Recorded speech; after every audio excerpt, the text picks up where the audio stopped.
अस्सलामुअलैकुम, आदाब and welcome back to JK civil service. मैं हूं आपके साथ शराफत अली, एक बार फिर से आपकी खिदमत में हाजिर। उम्मीद है कि आप सब खैरियत से होंगे। और आज का जो लेक्चर है उसमें हम डिस्कस करेंगे अबाउट सैयद डायनेस्टी के बारे में। आप देख पा रहे होंगे आज का जो लेक्चर है वो डिजिटल बोर्ड के ऊपर नहीं आ रहा है, due to some technical problem हमारा डिजिटल बोर्ड काम नहीं कर रहा है, तो आज का लेक्चर ऐसे ही चलेगा। तो इसमें आज हमने क्या क्या पढ़ना है इस लेक्चर में वो मैं एक बार आपको थोड़ा सा बता दूं। सबसे पहले आज हम पढ़ेंगे सैयद डायनेस्टी के बारे में जानेंगे, जिसमें हम बादशाह पढ़ेंगे अबाउट खिजर खां, मुबारक शाह, मोहम्मद शाह और अलाउद्दीन आलम शाह के बारे में जानेंगे। दूसरा हम पढ़ेंगे अबाउट लोधी डायनेस्टी के बारे में, जिसमें हम डिस्कस करेंगे बहलोल लोधी, सिकंदर लोधी और इसके अलावा हम जानेंगे अबाउट अब्राहम लोधी के बारे में। अब्राहम लोधी के बारे में जब हम जानेंगे तो यहाँ पे क्या होता है, इसकी डेथ के बाद लोधी जो दिल्ली सल्तनत होती है उसका डाउनफॉल हो जाता है और लोधी डायनेस्टी का भी डाउनफॉल हो जाता है। और नेक्स्ट जो आती है हमारे पास वो न्यू डायनेस्टी एस्टेब्लिश होती है, that is Mughal empire establish हो जाती है हिंदुस्तान में। लेकिन उसको पढ़ने से पहले यहाँ पे मैं आपको पढ़ाऊंगा कि अबाउट सम इंपॉर्टेंट सल्तनत लिटरेरी वर्क्स।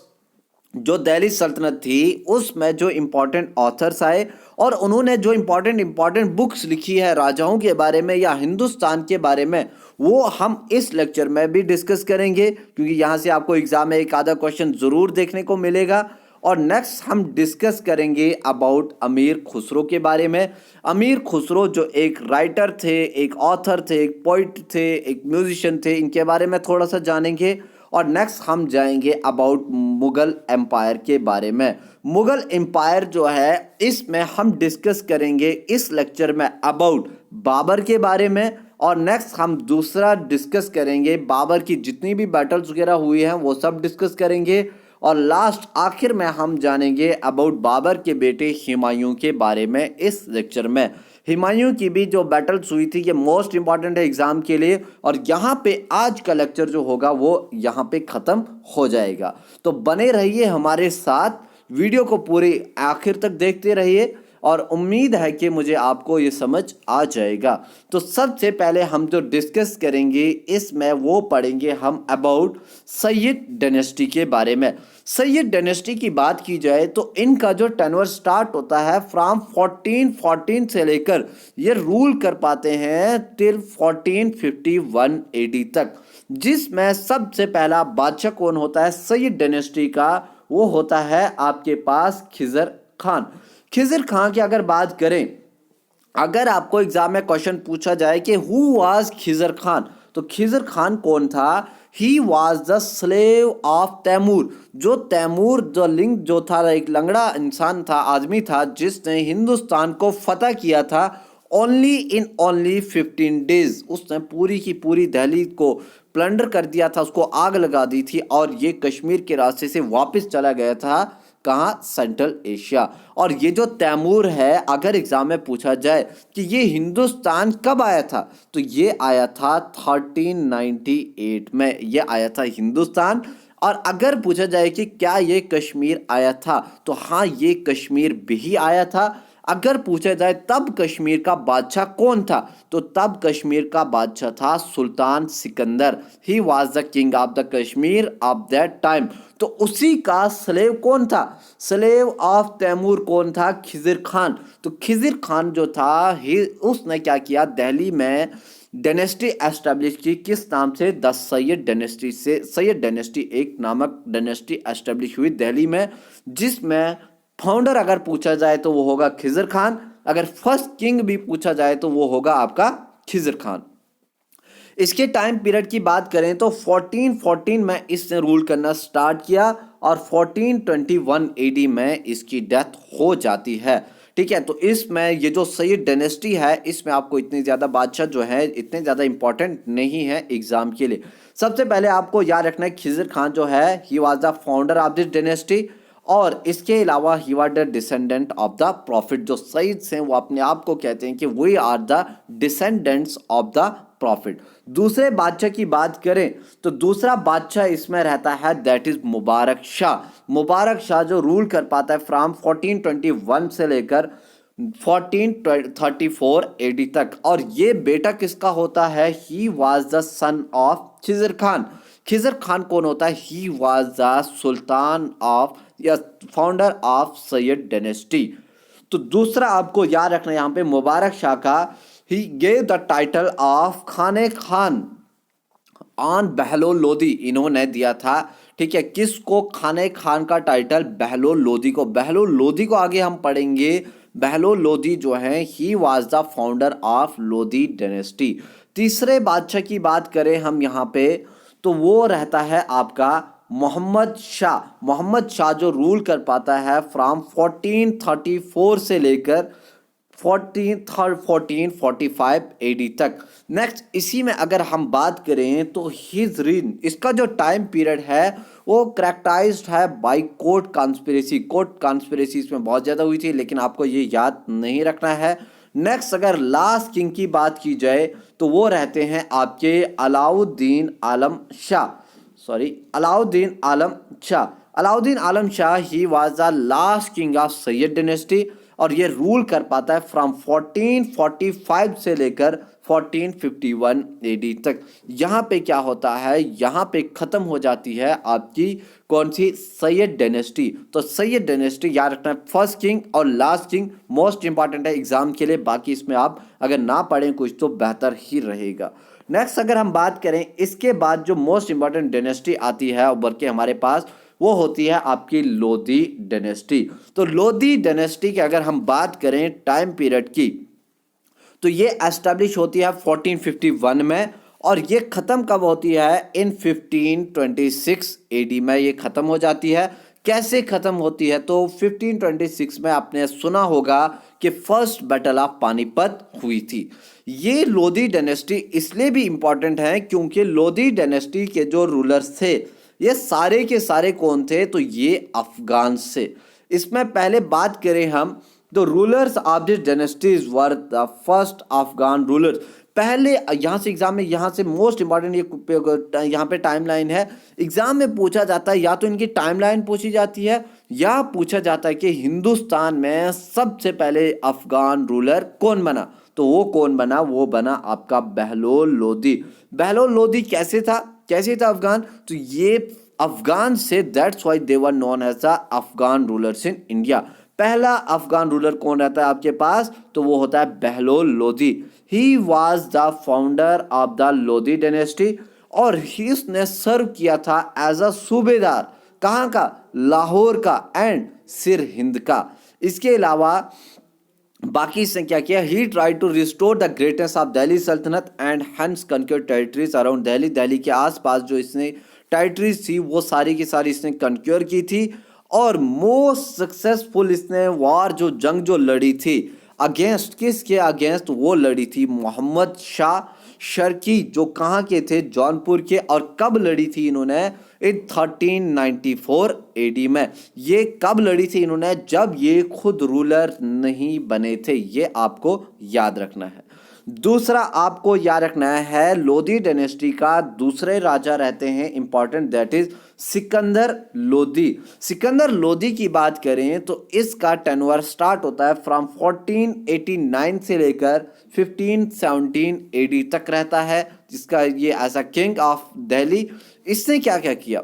तो मोस्ट इंपॉर्टेंट है ही कनक्योर्ड बिहार। बिहार को कनक्योर किया और इसके अलावा उसने फ्रेंडशिप ट्रीटी की थी किसके साथ? विद अलाउद्दीन हसनैन शाह जो कहाँ के थे? आप बंगाल के। ये आपको याद रखना है। और दूसरा आपको याद रखना है दरिया खान के बारे में। दरिया खान कौन थे? was appointed as the governor of Bengal. याद रखना जब इसने फ्रेंडशिप ट्रीटी की थी अलाउद्दीन हसन शाह के साथ जो बंगाल के रहने वाले थे, तो उसने अपना गवर्नर अपॉइंट किया था। किसको? दरिया खान। ये एग्जाम में क्वेश्चन पूछा गया है कि सिकंदर लोधी ने किसको अपॉइंट किया था एज गवर्नर ऑफ बंगाल। तो किसको किया था? उसने किया था दरिया खान को। नेक्स्ट उसने क्या किया? उसने अपनी एक्सटेंड एम्पायर जो थी उसको एक्सटेंड किया। कैसे? बाय कॉन्क्वरिंग डोलापुर और चंडेरी एटसेट्रा वगैरह, ये आपको एग्जाम को लिए याद नहीं रखनी है।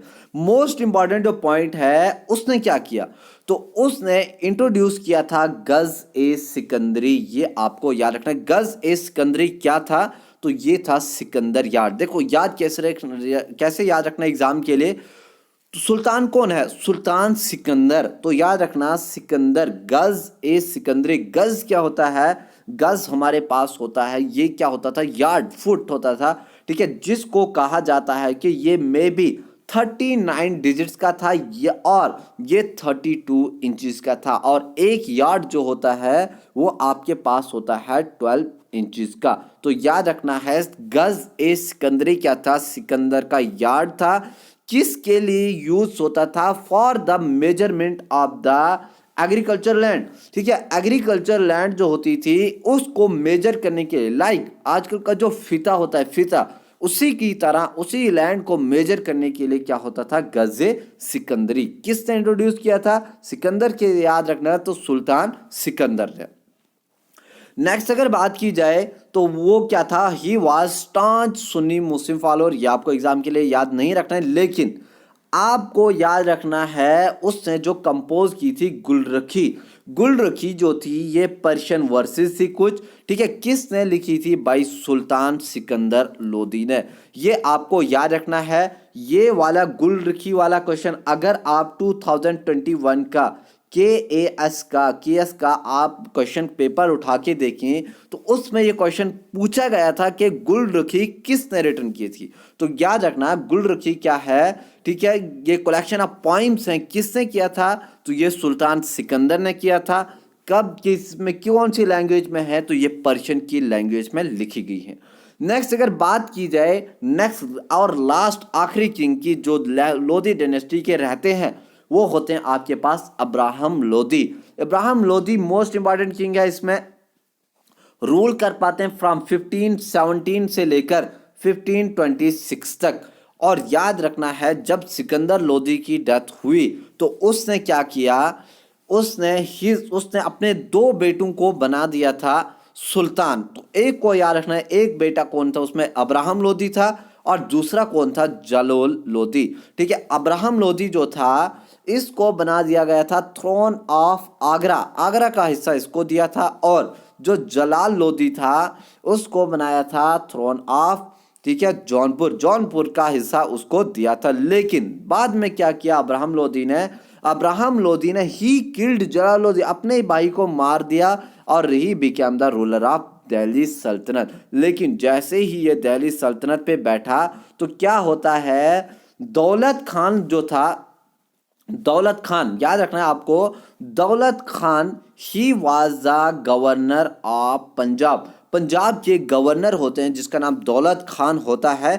ये इनवाइट करता है किसको, ये इनवाइट करता है बाबर को, जो रूलर कहाँ के होते हैं, ही was the ruler of Kabul, ठीक है। ये इसको इनवाइट करते हैं कि आप हिंदुस्तान आओ और हिंदुस्तान में अब्राहम लोधी के ऊपर अटैक करके न्यू बादशाह कायम की जाए। और जब ये जो होता है बाबर जो होता है ये हिंदुस्तान बार बार आता रहता है लेकिन इसको कामयाबी नहीं मिल पाती। लेकिन आखिरकार क्या होता है, ऑन फर्स्ट बैटल ऑफ ताराइन होती है, फर्स्ट बैटल ऑफ पानीपत होती है। पानीपत में एक बैटल लड़ी जाती है जो कब लड़ी जाती है, ऑन 20 अप्रैल 1526 को लड़ी जाती है, जिसमें अब्राहम लोधी जो होते हैं वो हार जाते हैं। देखो सबसे इंपॉर्टेंट पॉइंट है, आपको याद रखना है फर्स्ट बैटल ऑफ पानीपत किस किस के बीच में हुई थी। तो किस किस के बीच में हुई थी, बिटवीन बाबर, एक तरफ से बाबर था और दूसरी तरफ से कौन था, इब्राहिम लोधी। ही was the king of the Lodhi dynasty. और यही एक ऐसी बैटल होती है जिसमें अब्राहम लोधी ऐसे बादशाह बनते हैं दिल्ली के, he was the first Sultan of Delhi who was killed in battle ground, जिसको बैटल में ही मार दिया जाता है। और जब इसको मारा जाता है तो यहाँ पे क्या होता है, हिंदुस्तान में मुगल रूल एस्टेब्लिश होता है। मुगल रूल कैसे एस्टेब्लिश होता है? तो जो बाबर था, बाबर जो था ही वाज मुगल, ठीक है, ही वाज तुर्क्स, ये आपको याद रखना है। और इसी के ऊपर जो अभी सीरीज भी निकाली गई है, शायद आपने देखी होगी, द एम्पायर के नाम से, जिसमें सब कुछ बताया गया है कि बाबर हिंदुस्तान के ऊपर एक कैसे बादशाह बनता है। तो यहाँ पे क्या होता है, after the death of Ibrahim Lodhi Hindustan में दिल्ली सल्तनत खत्म हो जाती है और आपकी लोधी डायनेस्टी भी खत्म हो जाती है। और इसमें हम नेक्स्ट डिस्कस करेंगे अबाउट इंपॉर्टेंट कुछ लिटरेरी वर्क्स हैं जो दिल्ली सल्तनत में हुए हैं, कुछ ऑथर्स और उनकी बुक्स के बारे में हम जानेंगे। ये आपको एग्जाम में यहाँ से क्वेश्चन जरूर दिखेगा। तो सबसे पहले अल बरूनी की बात करें, अल बरूनी किसके साथ आया था? तो ये हमने डिस्कस किया है, तो ये आया था गजनी के साथ, ये आपको याद रखना है। जो महमूद ऑफ गजनी हिंदुस्तान आए थे उनके साथ एक राइटर आए थे, वो कौन थे? अल बरूनी। अल बरूनी जब हिंदुस्तान आए तो उन्होंने बुक लिखी, कौन सी बुक इन्होंने लिखी? एक लिखी तारीख हिंद, ठीक है, दूसरी लिखी कानून मसूदी और तीसरी लिखी जवारे जवाहिर, ये आपको याद रखनी है। दूसरे राइटर की बात करें, ऑथर की, मिनहाज उस सिराज, मिनहाज उस सिराज इन्होंने लिखी तबकाते नासरी। दूसरी लिखी इन्होंने कौन सी? लैला मजनू, लैला मजनू जो है एक लव स्टोरी है, ये सबको मालूम होगा। और नेक्स्ट इन्होंने लिखी है कौन सी? किरान उस सदैन, ये इनकी बुक्स है। और नेक्स्ट आपको याद रखना है, मोस्ट इंपॉर्टेंट जो है वो है आपके पास अमीर खुसरो। दिल्ली सल्तनत का सबसे इंपॉर्टेंट जो आपके पास ऑथर है वो है आपके पास अमीर खुसरो। अमीर खुसरो ने कौन कौन सी बुक लिखी? तो आपको याद रखना है कज़ैन उल फतुहा एक लिखी थी इन्होंने, दूसरी लिखी इन्होंने तुगलक नामा, तीसरी लिखी इन्होंने नू ए सिफर। नू ए सिफर जो है ये है अबाउट 9 स्काइज के बारे में, 9 स्काइज के बारे में इसने ये लिखा है। नेक्स्ट अगर बात करें, इन्होंने और लिखी मिफ्ताहुल फतुहा और इन्होंने लिखी आइन ए सिकंदरी। आइन क्या होता है? विच मीन्स होता है कानून, विच मीन्स होता है लॉ। सिकंदर, सुल्तान सिकंदर के ऊपर लिखी गई है ये। और नेक्स्ट लिखी है तारीखे अलाई, तारीखे अलाई, ये किसके सारे काम है? ये है आप अमीर खुसरो के बारे में। नेक्स्ट इन्होंने लिखी कौन से राइटर हैं? जियाउद्दीन बर्नी। जियाउद्दीन बर्नी जो है इन्होंने बुक लिखी कौन सी? तारीखे फिरोज शाही, ठीक है, तारीखे फिरोज शाही एक। दूसरी इन्होंने लिखी फतवाए जहांदारी। तीसरी इन्होंने दो ही बुक लिखी इन्होंने, एक लिखी तारीखे फिरोज शाही और दूसरी लिखी फतवाए जहांदारी। नेक्स्ट अगर बात की जाए फिरोज शाह, तो फिरोज शाह ने लिखी है आपकी फतवा ए फिरोज शाही। ये किसने लिखी है भाई? फिरोज शाह ने। नेक्स्ट जो है वो है आपका फिरोजबादी। फिरोजबादी जो है वो लिखी है आपकी किसने? भाई कसुम ने, सॉरी कसुम ने लिखी है आपकी फिरोज आबादी, ठीक है। नेक्स्ट हसन निज़ामी, ये इतनी इंपॉर्टेंट नहीं है, हसन निज़ामी भी इतना इंपॉर्टेंट नहीं है, लेकिन याद रखना है आपको इसने बुक कौन सी लिखी है भाई? ताजुल मासिर, ठीक है, ताजुल मासरी भी इसे पढ़ते हैं। और नेक्स्ट जो मोस्ट इंपॉर्टेंट है वो है आपका इब्ने बतूता। इब्ने बतूता इसमें इंपॉर्टेंट है। और इब्ने बतूता ने जो बुक लिखी है वो है किताब उल रहीला, या इसे रहीला के नाम से भी सिर्फ जाना जाता है। नेक्स्ट जो है वो है इसामी। इसामी ने बुक लिखी है कौन सी? फतुहाते सलातीन, फतुहाते सलातीन। नेक्स्ट फिरदौसी जो है, फिरदौसी ने लिखी है आपकी बुक कौन सी? शाहनामा। ये कुछ इंपॉर्टेंट सोर्सेज, इंपॉर्टेंट बुक्स हैं जो दिल्ली सल्तनत में लिखी गई। और नेक्स्ट जो एक इंपॉर्टेंट आपके राइटर हैं अमीर खुसरो। अमीर खुसरो जो है याद रखना है ये सिंगर भी थे, म्यूजिशियन भी थे, पोइट भी थे और ऑथर भी थे। तो यहाँ से आप अंदाज़ा लगा सकते हैं कि ये कितनी इंपॉर्टेंट पर्सनालिटी रह चुके हैं अबाउट दिल्ली सल्तनत में। ये जो अमीर खुसरो हैं इनको टाइटल दिया गया था तूताए हिंद, तोता, या इनको कहा जाता है आल्सो नोन एज, तोता क्या होता है? विच मीन्स होता है पैरट, ठीक है, पैरट ऑफ इंडिया इनको कहा गया है। तो याद रखना है ऐसे कौन से ऑथर हैं, राइटर हैं हमारे पास, हिस्टोरियन हैं जिनको कहा गया तूताए हिंद, तो वो कौन है? अमीर खुसरो। किसने ये टाइटल इनको दिया था? ये टाइटल दिया था इनको खिलजीज ने। नेक्स्ट आपको याद रखना है जो अमीर खुसरो हैं इन्होंने इन्वेंट किए हैं 19 राग्स, ठीक है, राग क्या होते हैं? सुर। इन किसमें? संगीत में। वो कौन कौन से? एक है कवालिस, एक है गोरा, एक है तराना, एक है सनम और एक है ऐमान, एक है ख्याल। ख्याल इसमें इंपॉर्टेंट है। तो याद रखना है 19 राग्स किसने इन्वेंट किए हिंदुस्तान के म्यूजिक में? वो किए हैं अबाउट अमीर खुसरो ने। नेक्स्ट, अगर आपसे इंस्ट्रूमेंट, म्यूजिकल इंस्ट्रूमेंट की बात की जाए, अगर आपसे पूछा जाए कि हिंदुस्तान में तबला और सितार किसने इन्वेंट किया है, तो याद रखना अमीर खुसरो ही एक राइटर हैं, म्यूजिशियन हैं, एक पोइट हैं, जिन्होंने इंट्रोड्यूस या इन्वेंट किया है तबला को हिंदुस्तान में, और इसके अलावा इन्होंने सितार को भी हिंदुस्तान में इंट्रोड्यूस किया है। ये है अबाउट दिल्ली सल्तनत के बारे में। और नेक्स्ट हम जानेंगे आज इस लेक्चर में अबाउट मुगल एम्पायर के बारे में भी। यहाँ पे लिखा है, ये आपको याद नहीं रखना है, आपको सीधा बादशाह याद रखना है। मुगल रूल हिंदुस्तान में एस्टेब्लिश कैसे हुआ? तो आपको याद होगा कि अभी थोड़ी देर पहले हमने डिस्कस किया कि क्या हुआ था। फर्स्ट बैटल ऑफ पानीपत हुई थी, जिसमें क्या हुआ था? अब्राहम लोदी को बैटलफील्ड में ही मार दिया गया था। जहां पे मारा किसने था? उसको मारा था बाबर ने, और बाबर ने उसको मार के क्या किया था? हिंदुस्तान में मुगल रूल को एस्टेब्लिश किया था। अगर एग्जाम में पूछा जाएगा कि कैसे एस्टेब्लिश हुआ था, तो याद रखना आपको वो कैसे एस्टेब्लिश हुआ था। फर्स्ट बैटल ऑफ पानीपत जब लड़ी गई थी, जिसमें अब्राहम लोदी को मार दिया गया था। कब लड़ी गई थी फर्स्ट बैटल ऑफ पानीपत? तो वो लड़ी गई थी आपकी 1526 में। जो यहाँ पे आपको देखो, दूसरा आपको याद रखना है बाबर के बारे में। अगर आपसे एग्जाम में पूछा जाए कि who found the Mughal empire in India, तो वो आपको पता होना चाहिए कि ही वाज बाबर। बाबर ने हिंदुस्तान के ऊपर रूल किया ओनली फॉर 4 ईयर्स, लेकिन यहाँ पे हिंदुस्तान में ये मुगल रूल एस्टेब्लिश करके जाते हैं। आपको याद रखना है इनका ओरिजिनल नेम की अगर हम बात करें, तो इनका ओरिजिनल नेम रहता है जहीरुद्दीन मोहम्मद बाबर। ये आपको याद रखना है। पैदा कहाँ हुए थे? तो ये आपको जगह याद रखनी है, फरगाना, जो कहाँ पे है? इन तुर्किस्तान में। और मोस्ट इंपॉर्टेंट आपको याद रखना है, जितने भी मुगल राजा हम पढ़ेंगे उनका इंपॉर्टेंट सोर्स, उनका ऐसा क्या सोर्स है, उनकी कौन सी बुक लिखी गई है उनके ऊपर, या उन्होंने लिखी, जिससे हमें पता चलता है अबाउट मुगल एम्पायर के बारे में। तो इसमें हम सबसे पहले अबाउट बाबर के बारे में जो सोर्स है हमारे पास, वो है कौन सी बुक? ऑटोबायोग्राफी है इनकी, बाबर नामा, जो जिसे किस नाम से जाना जाता है? तुजूक ए बाबरी के नाम से जाना जाता है। ये आपको याद रखना है। अगर एग्जाम में पूछा जाए कि ये जो तुजूक ए बाबरी है ये कौन सी लैंग्वेज में लिखी गई, तो याद रखना दोस्तों, याद रखना। एक ट्रिक मैं बताता हूँ आपको, जिससे आपकी मुगल की सारी बुक्स आपको याद रहेंगी।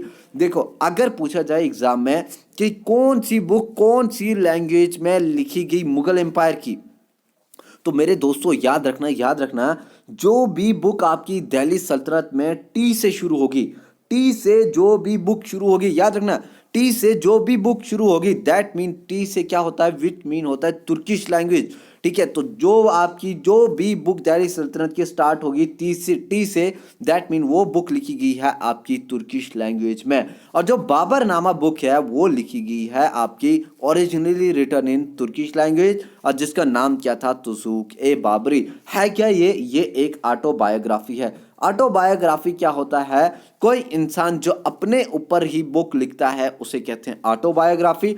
एक हम पढ़ेंगे बायोग्राफी। बायोग्राफी क्या होता है? जो किसी के ऊपर लिखी जाए उसे कहते हैं बायोग्राफी। लेकिन ये जो तुजूक बाबरी है ये क्या है? ये एक ऑटोबायोग्राफी है। किसने लिखी? तो ये बाबर ने खुद लिखी थी। लेकिन जब ये लिखी गई तुजूक बाबरी, तो इसको बाद में याद रखना ये पर्शियन में ट्रांसलेट हुई। पर्शियन में इसको किसने ट्रांसलेट किया? तो किसने ट्रांसलेट किया? बाद में इसका ट्रांसलेशन हुआ अब्दुल रहीम खान। ठीक है, अब्दुल रहीम ने इस बुक को ट्रांसलेट किया था। और वो कौन थे? तो ही was the Navratna of Akbar. Akbar के 9 रत्न में से एक रत्न था जिसका नाम क्या था? अब्दुल रहीम। अकबर का कोर्ट पोइट था, और ये एक ऐसा आदमी था जो सिर्फ और सिर्फ हिंदी कोर्ट पोइट था अकबर के कोर्ट में। इसको हम आगे भी डिस्कस करेंगे। अभी के लिए आपको याद रखना है कि जो तुजूक बाबरी है इसको किसने किया था? पर्शियन में ट्रांसलेट बाय अब्दुल रहीम ने। और इसको बाद में इंग्लिश में भी ट्रांसलेट किया गया। इंग्लिश में किसने ट्रांसलेट किया? तो Mrs Henry Beveridge, Mrs Henry Beveridge ने इसको ट्रांसलेट किया, इसी बुक को इंग्लिश में। ये आपको याद रखना है। और ये जो तुजुके बाबरी बुक है, इसके 3 चैप्टर्स हैं, याद रखना 3 चैप्टर्स हैं तुजुके बाबरी के बुक के। और इसमें जो हमारे पास फर्स्ट चैप्टर है वो हमें बताता है अबाउट फरगाना के बारे में। फरगाना कौन सी जगह है? तो ये वो जगह है जहां पे बाबर जो थे वो पैदा हुए थे। दूसरे हमें ये बताती है अबाउट काबुल के बारे में। काबुल के बारे में क्या बताती है? जब बाबर जो थे वो किंग थे ऑफ काबुल के। तीसरा हमें चैप्टर इसमें बताता है जब बाबर हिंदुस्तान के राजा बनते हैं, तो अबाउट हिंदुस्तान के, अबाउट इंडिया के बारे में बताते हैं। नेक्स्ट आपको याद रखना है बाबर की एक्सपीडिशन जो इससे हिंदुस्तान में लाई। तो याद रखना है बाबर कितनी बार हिंदुस्तान आया? तो बाबर आया था 5 बार हिंदुस्तान। याद रखना है पहली इसने फर्स्ट एक्सपीडिशन ही की थी हिंदुस्तान में इन 1518 में, और दूसरी की थी इसने 1519 में। पहली जो इसने एक्सपीडिशन की थी वो की थी बिजनौर में, और दूसरी जो की थी वो की थी बहिरा, कब? 1519 में। लेकिन फर्स्ट एक्सपीडिशन में इसने क्या किया था? मोस्ट इंपॉर्टेंट पॉइंट है कि इसने क्या किया था? गन पाउडर को इंट्रोड्यूस किया था, यूज किया था पहली बार। किसने किया था? तो वो मुगल एम्परर के बादशाह बाबर ने किया था हिंदुस्तान में गन पाउडर, जिसको कहा जाता है बारूद। दूसरी एक्सपीडिशन इन्होंने की 1520 में, कहां पे की? सियालकोट में। और थर्ड एक्सपीडिशन भी इन्होंने कब की? थर्ड ये हुई है थर्ड। और फोर्थ कब हुई है? 1524 में। ये इन्होंने की थी लाहौर में, और कहां पे? डिपलपुर में। और 1526 में इन्होंने फिफ्थ एंड लास्ट बैटल लड़ी थी, जहां पे ये कामयाब भी हुए थे। तो ये कब आई थी? कब इन्होंने एक्सपीडिशन की थी? इन 1526 में। और यहाँ पे क्या होते हैं 1526 में? यह आपको याद रखना है फर्स्ट बैटल ऑफ पानीपत होती है, जिसमें ये हरा देते हैं किसको? अब्राहम लोदी को। हराने के साथ साथ ये इसको मार भी देते हैं, और यहीं से क्या होता है? मुगल एम्पायर का एस्टेब्लिशमेंट हो जाता है। नेक्स्ट बात करें हम बाबर की, तो बाबर का आपको याद रखना है, देखिए एक तो इनकी बुक के बारे में आपको याद रखना है, एक तो इनकी एक्सपीडिशंस के बारे में याद रखना है, और मोस्ट इंपॉर्टेंट याद रखना है इन्होंने जो इंपॉर्टेंट बैटल लड़ी हिंदुस्तान में, जिससे मुगल रूल का कंसोलिडेशन, ठीक है, हिंदुस्तान में हुआ, वो आपको याद रखना है। तो पहली जो बैटल इन्होंने लड़ी तो वो लड़ी 1527 में, जिसको कहा जाता है बैटल ऑफ खानवा। ये जो बैटल ऑफ खानवा लड़ी गई थी, ये लड़ी गई थी खानवा में, ये है नियर अबाउट फतेहपुर सिकरी के आसपास में। याद रखना है ये बैटल किस किस के बीच में लड़ी गई? तो ये लड़ी गई बिटवीन बाबर एंड राणा सांगा।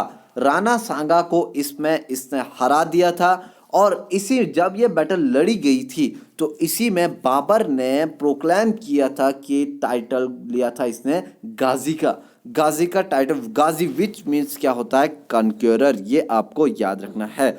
कौन सी बैटल में इसने टाइटल लिया था? तो 1527 में जो बैटल हुई थी, बैटल ऑफ खानवा में। दूसरी जो बैटल ऑफ खानवा लड़ी गई, इसी बैटल को इन्होंने डिक्लेयर किया एज जिहाद वर्ड आपको याद रखना है।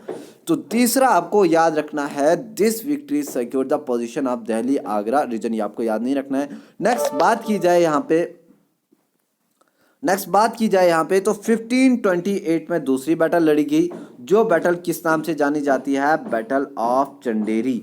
ये लड़ी गई थी between the Rajput ruler Medini Roy and Babar के बीच में, जहां पे क्या होता है? मेदिनी रॉय को हरा दिया जाता है। नेक्स्ट जो बैटल लड़ी गई 1529 एडी में, जो जानी जाती है बैटल ऑफ घाघरा के नाम से। ये लड़ी कहां पे गई? तो नियर पटना के आसपास। और ये जो लड़ी गई किस किस के बीच में लड़ी गई? ये लड़ी गई between Afghan elite power. Afghan के अंडर किसने लड़ी थी? आप मोहम्मद शाह ने, मोहम्मद यहाँ पे दिख नहीं रहा होगा, मोहम्मद शाह लोधी, जो ब्रदर थे कौन? अब्राहम लोधी के। ये इन्होंने यहाँ पे रिवेंज लेने की बात की थी, ठीक है, रिवेंज लेने गए थे। लेकिन यहाँ पे क्या होता है, जो सुल्तान नुसरत शाह होती है बंगाल का, ठीक है, वो काफ़ी ज़्यादा क्रशिंग वाली डिफीट उसको फेस करनी पड़ती है। इस बैटल में भी अफगान और नुसरत शाह की जो फोर्स थी वो हरा दी जाती है। और यहाँ से क्या होता है 1529 के बाद 1530 में आपको याद रखना है कि बाबर की डेथ हो जाती है। तो यहाँ पे क्या होता है? बाबर का टेनवर ख़त्म हो जाता है हिंदुस्तान में। मोस्ट इंपॉर्टेंट एग्जाम के लिए आपको याद क्या रखना है, सिर्फ और सिर्फ बैटल्स याद रखनी है। इसके अलावा जो कोहिनूर डायमंड है वो बाबर ने हासिल किया था, याद रखना है, मोस्ट इंपॉर्टेंट है। कोहिनूर जो डायमंड है वो किसने ऑब्टेन किया था, तो वो बाबर ने ऑब्टेन किया था। किससे किया था, किंग ऑफ ग्वालियर, कौन है, राजा विक्रमजीत, जिससे उन्होंने ये कोहिनूर डायमंड अडॉप्ट किया था, ऑब्टेन किया था। लेकिन बाद में इस कोहिनूर डायमंड को गिफ्ट दिया था किसको, हुमायूं को। अगर एग्जाम में पूछा जाए कोहिनूर डायमंड जो है वो कौन सी गोल्ड माइन से निकला था, तो इसको हमने पिछले लेक्चर में डिस्कस किया था जब हमने तुगलक पढ़ा था। तो आप अगर वो वीडियो नहीं देखा है तो वहां पे जाइए, ठीक है, उसको देखिए और वहां से आपको पता चलेगा कोहिनूर डायमंड हमें कहां से मिला है, कौन सी माइन से मिला है। नेक्स्ट हम बात करें, अब वो हिंदुस्तान में बाबर के बाद जो होते हैं दूसरे राजा बनते हैं, दैट इज हुमायूं। हुमायूं कौन होते हैं, तो ये बाबर के बेटे होते हैं। और याद रखना ये हिंदुस्तान के ऐसे राजा होते हैं जो हिंदुस्तान में रूल कर पाते हैं 2 टाइम्स के लिए, 2 टाइम्स ये किंग बनते हैं। एक बार हिंदुस्तान में एक बार बनते हैं, यहाँ पे फर्स्ट फेज जो लिखा है वो 1530 में बादशाह बनते हैं और 1540 में क्या होता है, ये बादशाह से हट जाते हैं। ठीक है, कैसे हट जाते हैं आगे हम डिस्कस करेंगे बैटल्स में। इनको हिंदुस्तान से भगा दिया जाता है। ठीक है, दूसरा इनका फेज रहता है 1555 में, ये फिर से बादशाह बनते हैं। लेकिन 1556 में क्या होता है, इनकी डेथ हो जाती है। और कैसे होती है, ये सीढ़ियों के से नीचे अपनी लाइब्रेरी से होके आते हैं और वहाँ से गिर जाते हैं, जहाँ पे क्या होता है, हुमायूं की डेथ हो जाती है। अगर हुमायूं की बात करें हम तो इनका असल नाम क्या है, इनका असल नाम है नासिरुद्दीन महमूद। ठीक है, सॉरी, मोहम्मद नासिर उद्दीन मोहम्मद इनका असल नेम है। और इनको याद रखना है, इन 1540 में क्या हुआ था, इनको डिसमिस किया था पावर से, किसने, भाई शेर शाह सूरी ने। और इसके बाद ये पूरे 15 साल तक रहे थे एज अ वंडरर। कहाँ इन्होंने 15 साल ये बिताए थे, जब हिंदुस्तान से निकले थे तो इन्होंने निकाले थे कहाँ पे, ईरान में। ईरान के बादशाह ने इसको शेल्टर दी थी। दूसरा, यहीं पे अगर हमने सोर्स की बात करें, याद रखना हमने मुगल्स में हर किसी राजा का सोर्स पढ़ना है। ठीक है, तो इसके सोर्स की अगर हम बात करें तो वो होगा आपका हुमायूं नामा। हुमायूं नामा जो बुक लिखी गई है अबाउट किसके ऊपर लिखी गई है, हुमायूं के ऊपर। याद रखना हुमायूं है तो हुमायूं नामा किसके ऊपर, हुमायूं के ऊपर। किसने लिखी है, मोस्ट इंपॉर्टेंट है, ये लिखी है आपकी भाई गुलबदन बेगम ने। गुलबदन बेगम कौन थी, तो she was the sister of Humayun. और हुमायूं के बारे में आपको याद रखना है, इसने भी 3 बैटल लड़ी थी जैसे ये बादशाह बने थे। तो 3 वॉर्स विद किसके साथ लड़ी गई, याद रखना 3 की 3 जो बैटल लड़ी गई वो किसके साथ लड़ी गई, वो लड़ी गई आपकी शेरशाह सूरी के साथ। इसमें सबसे पहले आपको याद रखनी है, फर्स्ट जो बैटल हुई हुमायूं और शेरशाह सूरी के बीच में वो हुई 1532 में, जिसको जाना जाता है बैटल ऑफ चुनार के नाम से, जिसमें शेर शाह सूरी हार जाते हैं। लेकिन फोर्ट ऑफ चुनार जो होता है, गेटवे ऑफ ईस्टर्न इंडिया जिसको होता है, वो क्या करते हैं, इब्राहिम जो हुमायूं होते हैं वो उसको कॉन्क्योर कर लेते हैं। ठीक है, दूसरी जो बैटल होती है 1539 में, इसको कहा जाता है बैटल ऑफ चौसा। ठीक है, ये भी हुई बिटवीन हुमायूं एंड शेर शाह सूरी के बीच में।